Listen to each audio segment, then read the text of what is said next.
ఒక ఊరిలో రాము అనే ఒక యువకుడు ఉండేవాడు. రాము చాలా మంచివాడు.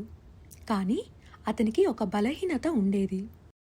ఎవరైనా ఏదైనా సాయం అడిగితే తనకి వీలు కాకపోయినా సరే అనేవాడు. ఎవరిని కాదు అని చెప్పి బాధ పెట్టడం అతనికి ఇష్టం ఉండదు. ఒకరోజు రాము ఒక ముఖ్యమైన ఆఫీస్ పని మీద ఊరికి వెళ్లాల్సి వచ్చింది.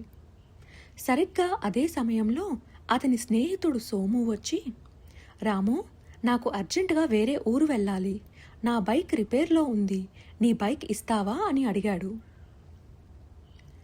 రాము దగ్గర కూడా ఒకే బైక్ ఉంది, అది అతనికి చాలా అవసరం. కానీ లేదు అని చెప్తే సోము ఏమనుకుంటాడో అని భయపడి తన అవసరాన్ని పక్కన పెట్టి మరీ బైక్ ఇచ్చేశాడు. ఫలితంగా రాము బస్సు కోసం గంటలు వేచి చూసి తన ఆఫీస్ మీటింగ్కు ఆలస్యంగా వెళ్ళాడు. దానివల్ల తనకి రావాల్సిన మంచి ప్రమోషన్ ఆగిపోయింది. అదే సాయంత్రం మరో స్నేహితుడు వచ్చి పార్టీకి పిలిచాడు.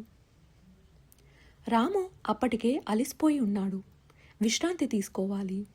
కానీ మళ్ళీ కాదు అనలేక వెళ్ళాడు. అక్కడ సరైన నిద్రలేక మరుసటి రోజు అనారోగ్యం పాలయ్యాడు. అప్పుడు రాముకి ఒక విషయం అర్థమైంది. మనం అందరినీ సంతోషపెట్టాలని చూస్తే చివరకు మనం కష్టాల్లో పడతాము. మనకు వీలు లేనప్పుడు మర్యాదగా లేదు అని చెప్పడం తప్పు కాదు. అప్పటి నుండి రాము అవసరమైనప్పుడు ధైర్యంగా, స్పష్టంగా లేదు అని చెప్పడం నేర్చుకున్నాడు. అలా చేయడం వల్ల తన సమయం మిగిలింది, మనశ్శాంతి కూడా పెరిగింది. ఈ కథ ద్వారా మనం నేర్చుకున్న 3 విషయాలేంటో చూద్దామా? 1.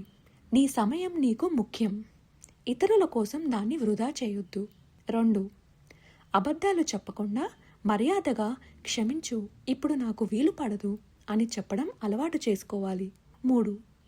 నీ అవసరాలకు ప్రాధాన్యత ఇవ్వడం స్వార్థం కాదు, అది నీ బాధ్యత.